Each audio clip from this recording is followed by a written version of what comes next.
So this rosary ring was found, I believe, in Tom's room. It's not meant to be worn around the neck. It's an actual ring. You wear it with the cross up while you're saying the rosary. But he takes it and is wearing it with the cross down. You understand? It's an inversion of the rosary.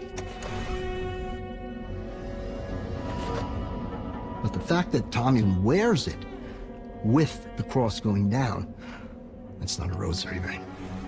That's a mocking of the Blessed Mother and the Lord Jesus. This is a mockery of all that is sacred. This is spitting in the face of God.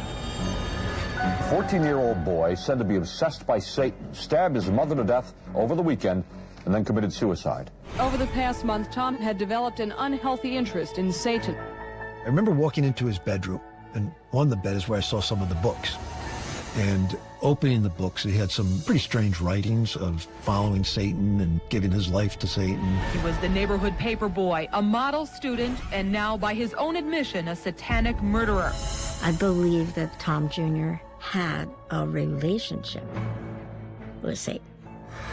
Once a person is possessed, they have no control. In that basement, Tom was possessed by demonic forces to kill his mother. The killing of a mother by a son is beyond comprehension. It is not natural, it is not normal, it is anti-everything that's holy and good.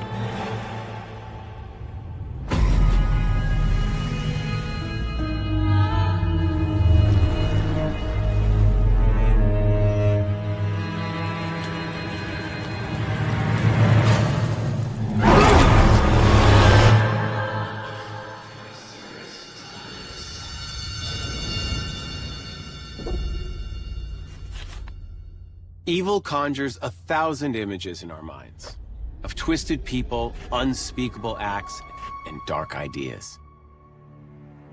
It's the darkness we see in others, and the darkness we fear lurks within ourselves. But what happens when that evil stops becoming a concept and takes shape? When Tommy Jr. killed his mother and turned a blade on himself, it pointed to something that defied logic. Something truly evil. Thomas Sullivan was 14 years old. As State Brady reports, his father is trying to find a way to forgive him. I loved him dearly, but he also took my wife, who I loved.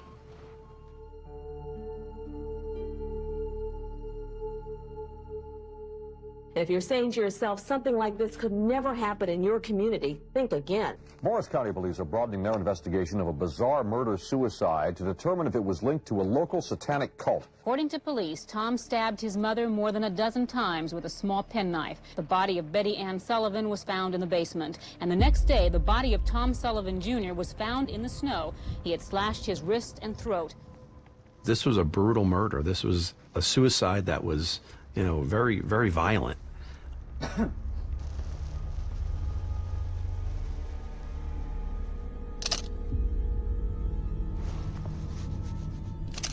The crime scene photos and autopsy photos showed that he cut his wrist and then took the knife, put it from one ear to the other ear and pulled it across his throat. Right across. I mean, graphic. To see the picture of his head being back and just seeing this gaping hole, you know, to kill himself in the manner that he did, it promotes a lot of questions. For the average person, it's like, well, if he was under some influence of drugs, I mean, that can make people do all kinds of things. But from the reports and, you know, speaking with the detectives at the time, there was no drugs, no alcohol, you know, just how did that happen? Tom Sullivan Jr. is described by neighbors as the all-American kid, an 8th grader who loved baseball and wrestling. How does a kid going to school there and having all those advantages, you know, why did this 13, 14-year-old 8th grade Catholic school kid do this? He told some kids that he had a vision, that Satan came to him, Satan had his face on it. And Satan told him to kill his family and then go out and preach Satanism.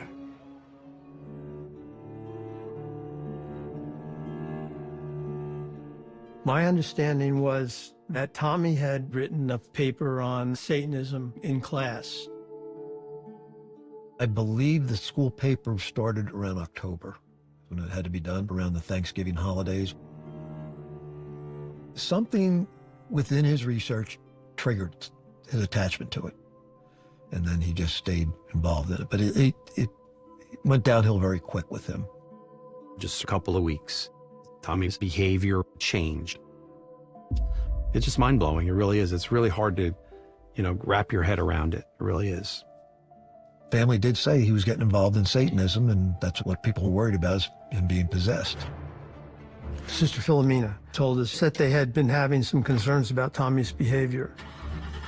I was like, well, let's go up to the school and find out what they can tell us.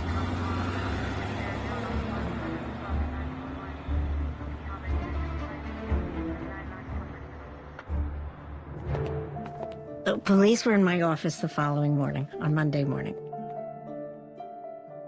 They said, we want to go and get all his books out of his desk. My first statement, I felt I had to say it, was, I have never dealt with anything like this before. And I believe it was Paul Hart said, neither have we. It was very tense, to put it mildly. There was a lot of concern about what had gone on and, you know, how did this happen?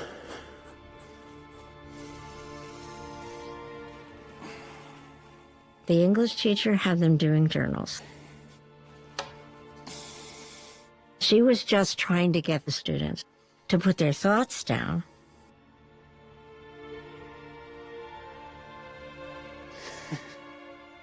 The journal was personal, and I would never have looked at a child's journal, but the police could.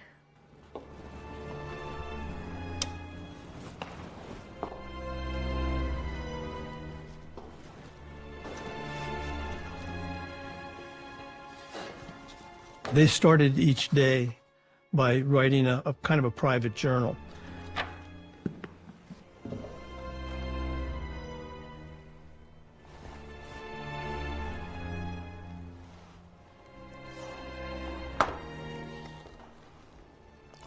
The initial sketches were of cartoon characters. There's Mickey Mouse and, you know, all the things you would imagine that a teenager, you know, might be drawing.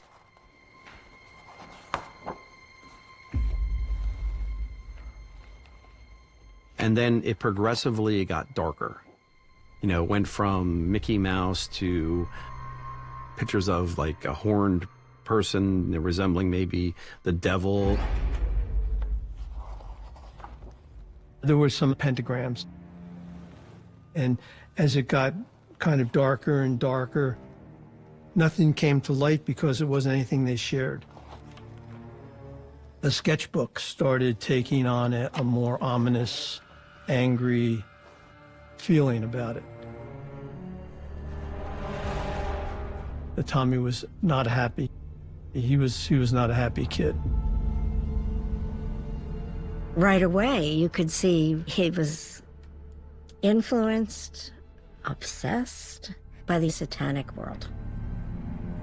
The evidence of what he was thinking of on a daily basis was in that book. Along with Tommy's sketchbook, the Jefferson PD uncovered several journal entries, such as this one. Today is really cool. I really do hate God and love. The devil is my idol. I will rise and conquer the good of mankind for eternity. And when the apocalypse comes around, I will descend to hell to fulfill Lucifer's will. Well, I really do have to go now, so bye. I mean, this is his journal. This isn't for public consumption. This is what he was really feeling.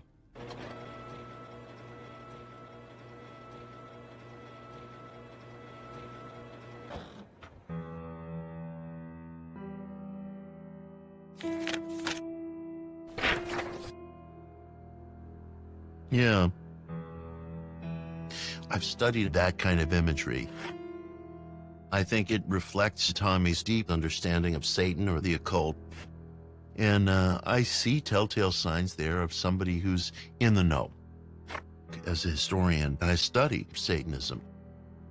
I'm an occultist. I'm a seeker. I'm on the path. And I document what I find on the path, both in terms of history and practice. To me, understanding the occult, participating in occult movements, requires skin in the game. It requires a lot of hands-on research and practice. So here we see he's holding the reverse crucifix in his left hand, and the left-hand path is said to be the path of the satanic, where the individual seeker is attempting to develop certain superhuman powers, levitation or bilocation or super strength. So the belief that the left-hand forces hold that power that maybe he was unable to find in the other more conventional doorways that were open to him. He's calling on Satan to seek power. This is fascinating to me because what we're seeing in this image, most obviously, is a horned figure with someone's severed head. This time, Tommy creates a language, a kind of script. The words at the top of the image seem to me to be evil world written backwards. One piece of satanic lore that runs through the ages is that demons, as the term is conventionally used, they like things backwards. They like things upside down. He clearly brought details, a little more sophisticated than you might find in books from the local public library. In this drawing, you're clearly seeing somebody who is more fully grokking to the brutalization of what he's depicting. That drawing during the investigation, well, it's one of those pieces of information that's stuck up here. The victim has an expression of despair. With the hand cut off, damage to the body, to the head and the face. There's a reveling in cruelty in the image. You would look at it and you could say that was a depiction, drawing of ultimately what happened to his mother. Tommy wasn't alone in his interest or in how he expressed himself. I myself have stacks of notebooks with similar drawings I made when I was his age.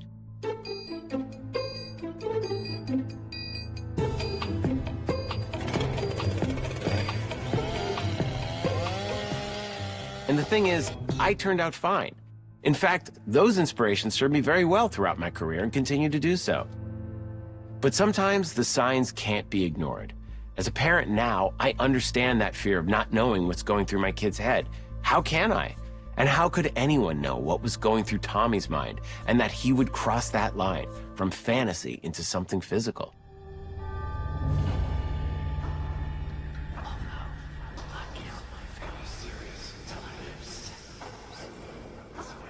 That day, when I talked to Tom in my office, Tom, can you tell me? the steel look in his eyes, I've never had anyone look at me like that, ever. He said, "It's too late." And I felt it was too late.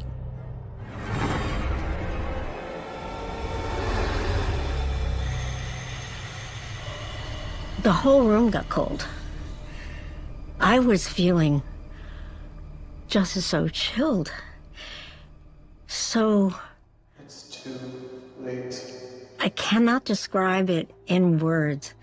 I can only say that for me, that scared me the most.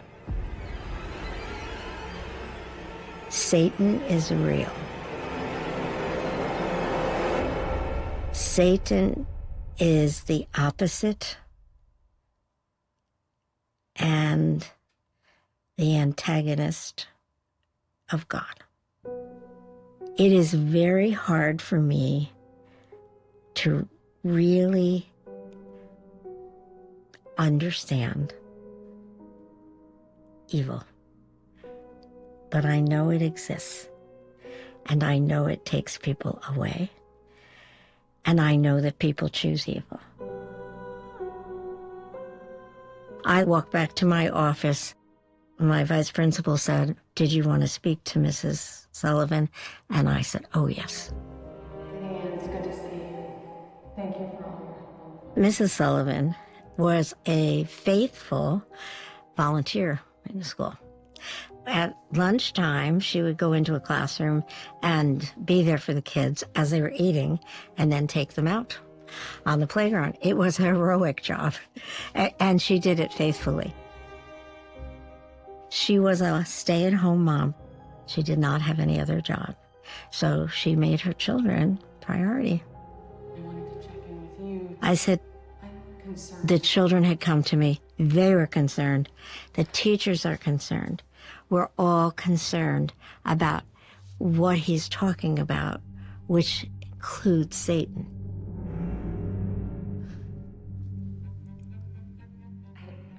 And she says, I know all about it. He took every single book out of the library, and he read every single one cover to cover. And she said, I was so glad he was reading. I didn't care what he read. And I said, but there are other things to read. If I can help in any way. I said, please, I encourage you and your husband to talk to him. Anything you've noticed at home? That was Thursday. Friday, we had a snow day. 14-year-old boy said to be obsessed by Satan, stabbed his mother to death over the weekend, and then committed suicide. He had killed his mother on Saturday night, and somewhere before they found him, he had killed himself. So now we had a homicide and a suicide in our school.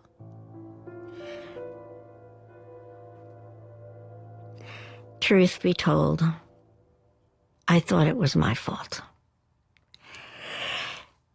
because I asked her to talk to him.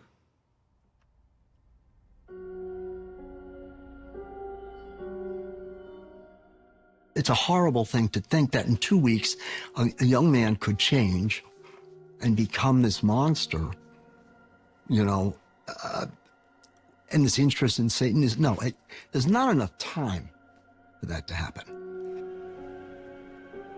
It's obvious to me, based on what I've experienced in my own life and in ministry working with folks, that we're dealing with something here that is deeply dark, paranormal, nefarious, and dangerous, and real.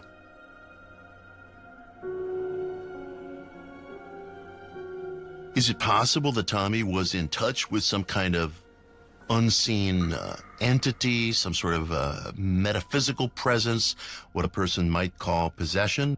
Of course it's possible. Of course it's possible.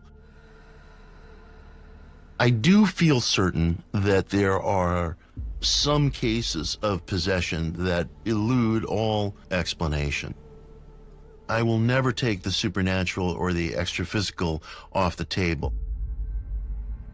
Possession and exorcism are widely referenced topics that most everyone has heard of, due chiefly to entertainment. Take a look at the number of movies that involve Satanism.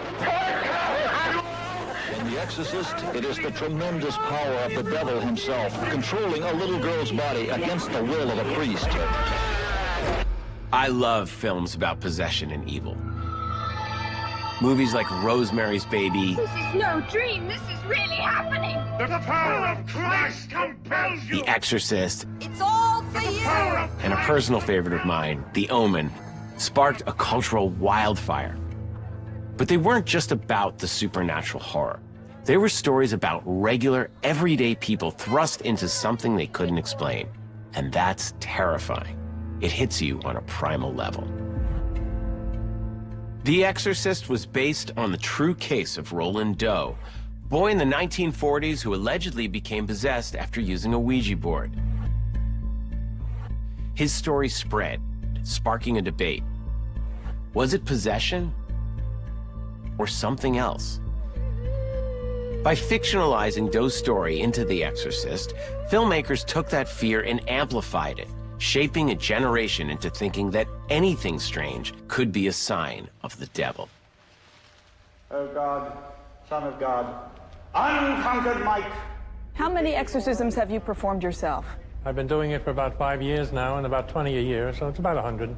There's been an uptick of supposed possession cases over the past 20 years or so here in the United States, so much so that the Vatican has just about quintupled the number of church-sanctioned exorcists here in the U.S. It is deeply controversial, and yet word from a conference in Italy is that more priests are to be trained in exorcism. È un dialogo diretta che l'esorcista fa al demonio di andarsene. Ik heb die verloren. In the name of God, Father, Son, Holy Spirit. I have the feeling as my hands, as though I didn't move them myself. They were moved for me. And rest in peace in the realms of light. I have performed what we refer to in the church as exorcism. I've seen a woman where there was spirits that were literally fighting her from her body, like fists coming out of her, so to speak, punching me while I was praying for her. That's all leading it. I have spoken to people that have been controlled by evil. Their eyes change, their voices change. You feel a presence, you sense beyond the shadow of a doubt you are not with the regular person that you know.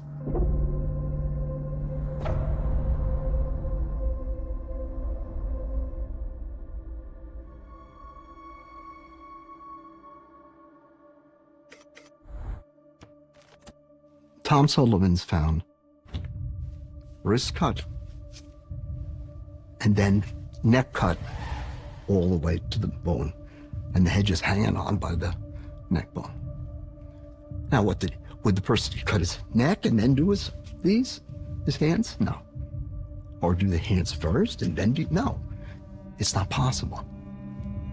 There was something otherworldly about it, as if he was controlled or possessed by a spirit.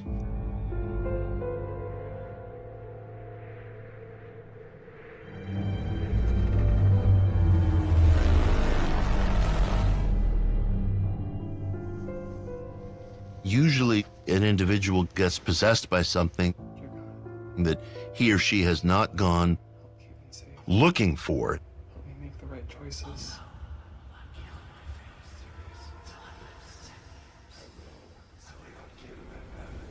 But Tommy willfully sought this experience.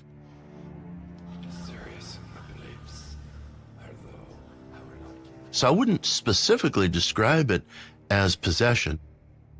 Something takes possession of you. It's not an invited guest. If Tommy got in touch with something, it was an invited guest.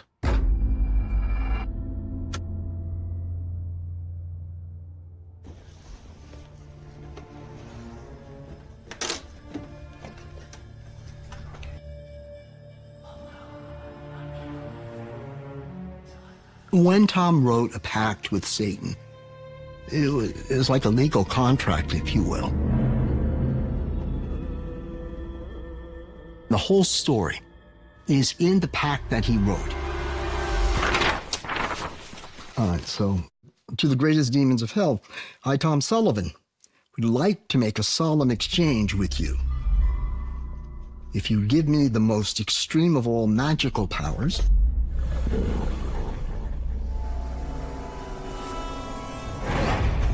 I will use them wisely to tempt as many people as possible and to do evil and follow you.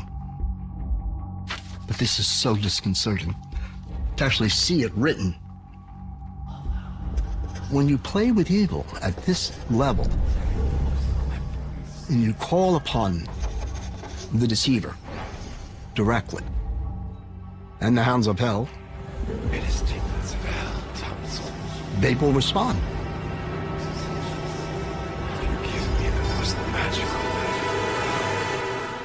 They will respond.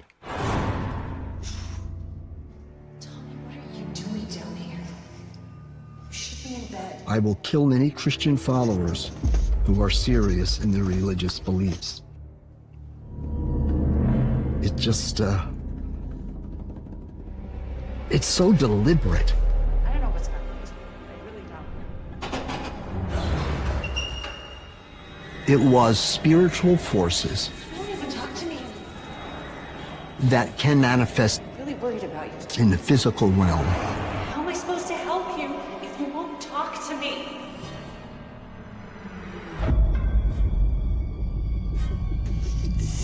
And when you make a pact with a deity,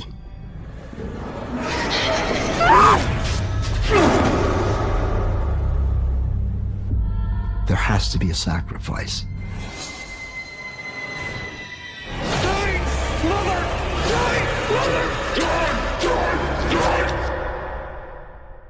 Throughout my new life,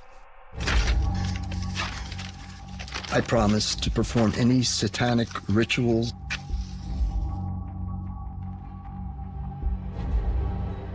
I will do these to prove my loyalty to the demons of hell. He's giving himself, bargaining. I mean, it's determined, even-keeled, well thought out. Wow.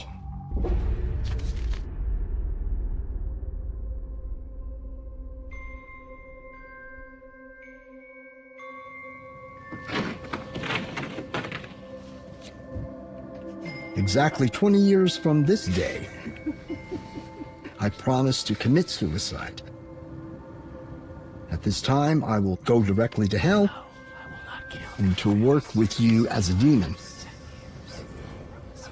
I believe that evil will once again rise and conquer the love of God.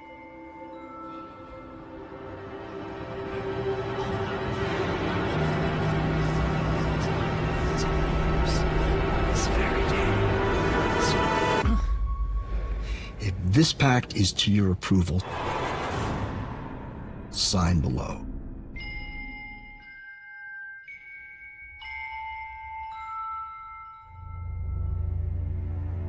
He was not conscious of what he was doing when he slit his throat. He could be there himself, but the entities that were there worked through him. In fact, I wouldn't say it was a suicide. I'd say it was a double murder. Tom killed his mother, but Tom was killed by the entity that killed his mother through Tom.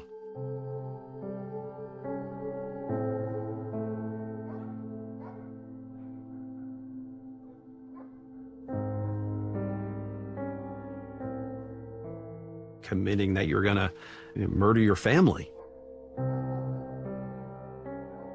That's the part that gets people all freaked out. And that's where he writes on the side, I've already killed my family. I mean, it gives me chills right now, just even just reading it again. Wow. I haven't seen this in quite some time. Interesting.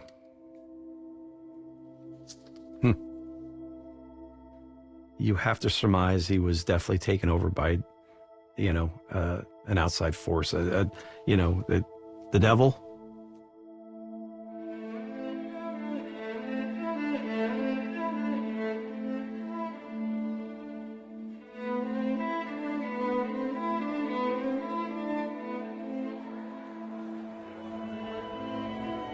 I remember, being at the funeral. You could barely even get into church. Everybody showed up. I mean, the whole school was there, like the whole town was there. People that didn't even really know him, like just in tears. It was a combination of people just being terrified and trying to understand stuff, and everybody was so affected by it. I remember when it was coming time for him to be buried. We're still on the increase, so keep an eye on your open business. We actually got briefed. They wanted to let us know that these satanic cults, if they believed that Tommy was actually possessed, they would come to try to dig the grave up, to take the long bones of the body as something sacred. I'm Gordon Coulter. Today it's my privilege to host this program on a little-known area in law enforcement. It's the area of satanic cults. There are many different satanic symbols. And, you're told when you go to the police academy, you're going to deal with all kinds of stuff. The voodoo vivi, the anarchy. But certainly not satanic, demonic possessions. That was not in the training. Slangs that go unexplained, symbols next to victims. Well, there's reports all the time of occult activity. We've had reports of the youth becoming more and more aware of this and more involved. Perhaps the most dangerous kind of devil worship comes in the form of underground cults. Most of them are very secretive, usually organizing clandestine rituals in the dark of night. Here in northern New Jersey, there have been cultic groups that have been active. There was recruiting. I believe that Tom was connected to a group that had been involved with grooming him. Purifying smoke washed over you as we welcome our dark prince. And he was used as the tip of the sword that night by evil.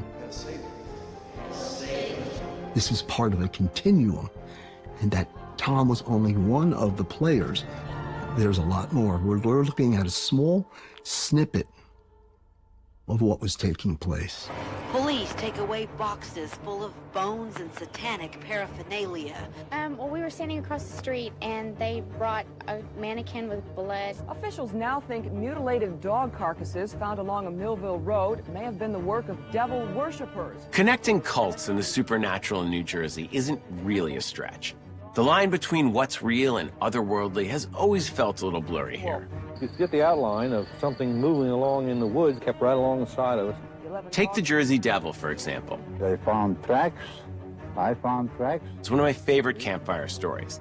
This deformed, winged child demon with cloven hooves and a tail, born one stormy night in colonial America. The footprint was where that green car is now. And today said to haunt the Pine Barrens. And then there's Weird New Jersey, a magazine which dives into the strange and paranormal happenings around here, feeding the public's fascination with the bizarre.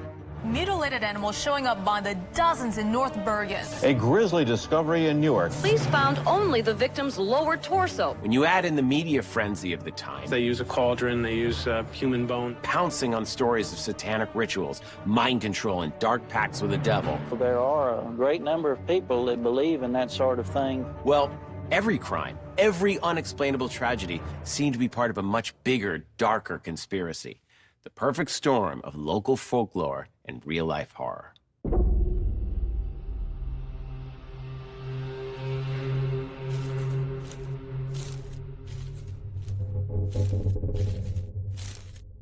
The general feeling at the time was that there were underground satanic cults that were looking for isolated places in the woods.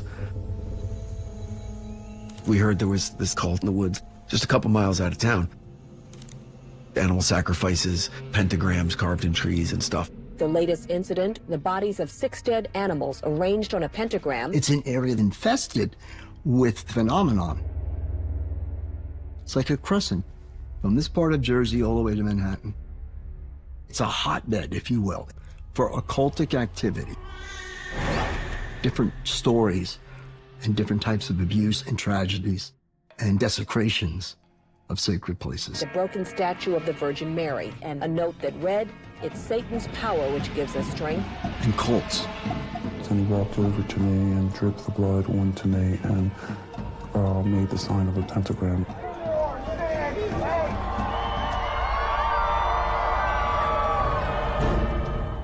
During the Gilded Age, which was around the turn of the century, this area was a playground for people from New York. It's putting aside all worldly things in a purely spiritual act of worship. Groups would meet and they would be debaucherous, so to speak. They would also always involve some sort of a sacrifice. If you know the film Eyes Wide Shut by Stanley Kubrick, that might give you a little context. There was a massive estate back at the turn of the 20th century built by an industrialist named Richard Cross. A bunch of freaky stuff apparently went down there. Cross was an occultist who had varied interests, would have these crazy parties with the elite of New York. And apparently that's where these satanic rituals were happening. And then by the time we were kids, it was just a stone shell of a once huge mansion. During high school, one of those boring nights we had nothing to do, we got our courage and we're like, let's go walk through the ruins of Cross Castle in the middle of the night.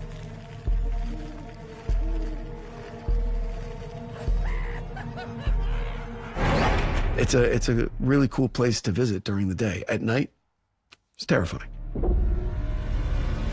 Because, first of all, does this satanic cult in the woods exist? Is that real? If it does, how does that happen under our noses, right? A pentagram where mutilated ducks were found. It's very scary to think that it's right outside your backyard. It seems like there's a little bit more meat on the paranormal bone in Jefferson than other places that I've heard of. I don't think it was unheard of that reports of kind of strange gatherings or gatherings in the woods. It was a rural, suburban area. There's thousands and thousands of acres that most people don't access. So it provides an area of privacy. A lot of places where people could get off on their own if they were doing rituals.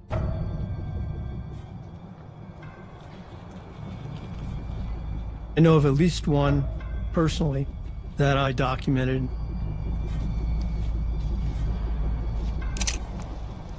Kind of occult type of scene, candles and laying on the ground. There was a half of a coconut, and I saw that these looked like bandanas that had been around somebody's head and on and taken off and tossed. And there were some hair remains, like pieces of animals. So this is kind of weird, you know, bits and pieces around. It was a little spooky because it seemed to be so fresh. Somehow an animal apparently played into this belief.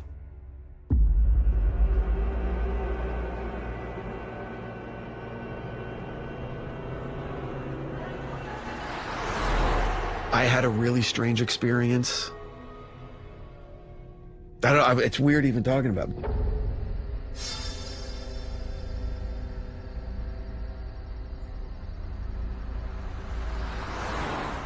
So, Clinton Road is just outside of town. No streetlights, just inky, terrifying blackness with woods forever on both sides.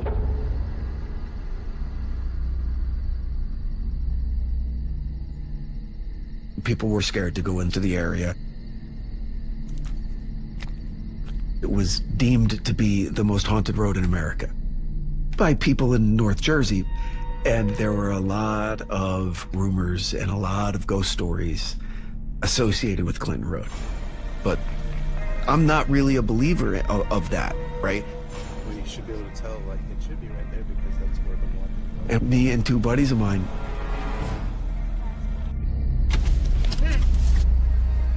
this is like a year and a half later, you know, after Tommy.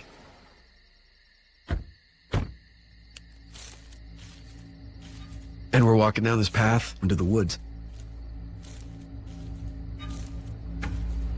And crossing in front of us was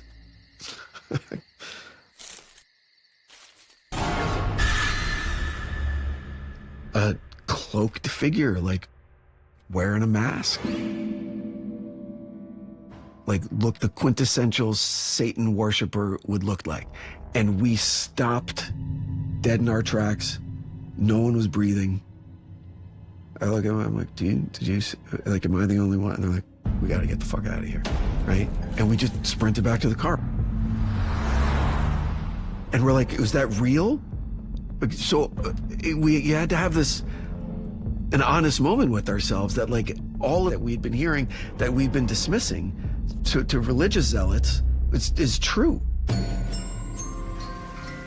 Then it's like, who's involved in it? Is it our teachers or the guy at the deli? Is it our mailman? Like, who is it? Everybody could be a suspect. So that was a very sobering moment. Well, those ceremonies sometimes involve the sharing of animal blood to gain power, they say, but cult members believe their strength really comes from secrecy. Beyond a shadow of a doubt, there was stuff going on. And I believe that Tom was involved with cultic activities in the wooded areas months before the murder. Tom was never the puppet master. He was always a puppet. One of the bigger fears was that there was an underground Satanistic cult within the community, and they were afraid that their children were going to get involved in it. To this day, it hasn't been proven. If there was, it certainly wasn't as serious as what Tommy Sullivan was involved in, because nobody else killed their mother in that manner, or violent way that he did. There was nothing that showed that he was involved in any type of rituals other than what he was learning about through his own reading. There were enough skeptics that it certainly kept the conversation going. There are things that can't be explained. I would tell them, I feel the same way. We had a 14-year-old boy write, and this is what he did. And that's not to say that the devil made him do it. It's just that whatever he bought into in that belief system somehow validated these feelings of anger and hostility. So what we wanted to know was, how did this come about and what was going on with this family?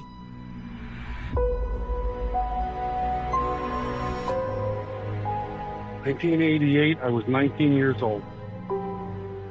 I was neighbors of the Sullivan family, and the Sullivans were like family to me. I may have bought the satanic thing for a very short period of time because that was the narrative, but there's no way. I think that the police didn't do very much investigation at all. And I just don't know that he would have killed his own mother, especially as brutally as that was. Because I believe Tommy Jr. is innocent of what he's being accused of, and what he's been accused of since 1988. And it has bothered me for years and years and years that, you know, he was depicted as a murderer. There's just no way.